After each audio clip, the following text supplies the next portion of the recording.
But the cleft graft is very handy if you've got a very thin little bit of wood and you want to get it onto something quite thick. So I'm just going to saw this off now and split this. If you can see what I'm doing here. No, I'm going to split it horizontally. I once did this vertically and it didn't work. The grafts fell out. So just carefully rocking the knife now. Okay, see what I've done? There's your cleft. And I'm just going to cut the scion wood to the right shape and shove it in. You might need to just use this to open it slightly.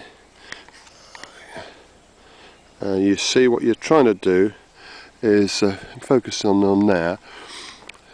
You kind of wedge the live wood, the actual rind, the cambium.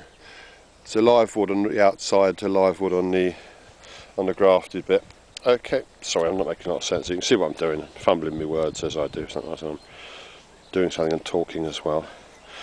Cut that to a nice wedge. Shove it in. Okay. No, it's not quite right. So do it again. Whenever you're doing this, if it's not quite right, do it again. Okay, you see what I've done now? That's a rind. No, it's not a rind graft. I've just showed you one rind graft earlier. That's a cleft graft. Okay, so I'm just going to fill that gap in with a bit of the wax. I've worked until it's soft down the outside here.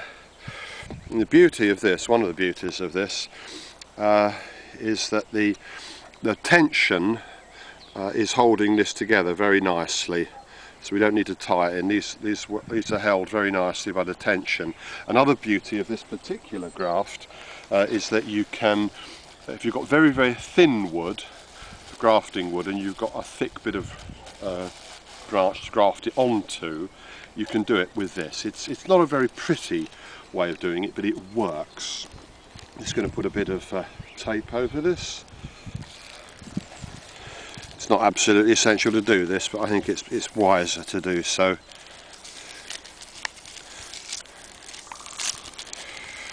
So I'm very hopeful that will work.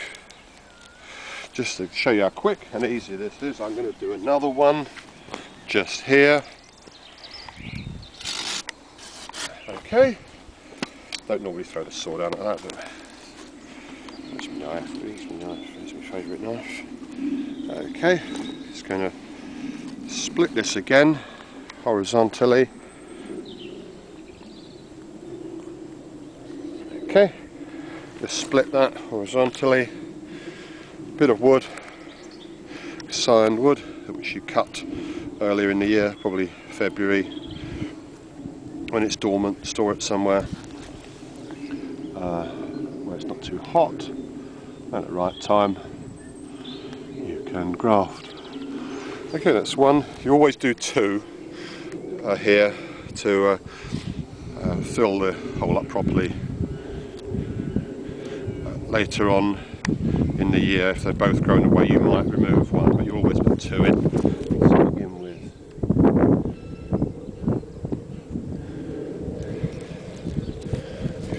take the camera around and show that at all angles.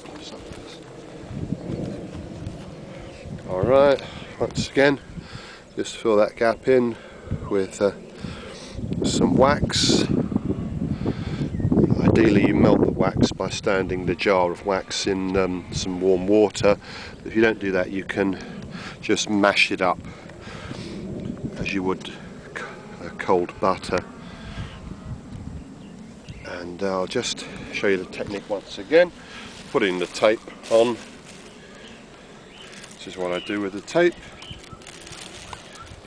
Take it across here first, fold that back, and then fold the tape across itself at an angle. Just work it round until you've sealed it all in. Then tie it off with a couple of half hitches. This is a very reliable technique. So what I've done here, you can see I've done a rind graft, a treble rind graft, and two double clefts. I might do this one as well. And I'm very hopeful, although it looks pretty ugly now. See, that's the main tree which I've just cut off. Terrible shame, of course, but we didn't need that variety.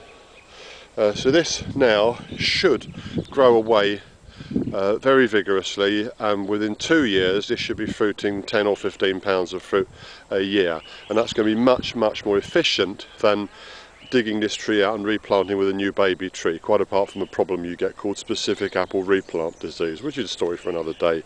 So grafting isn't difficult. It's too late to do it this year, but you'll be able to do it next year, and I'll hopefully show you these trees to see how they go later.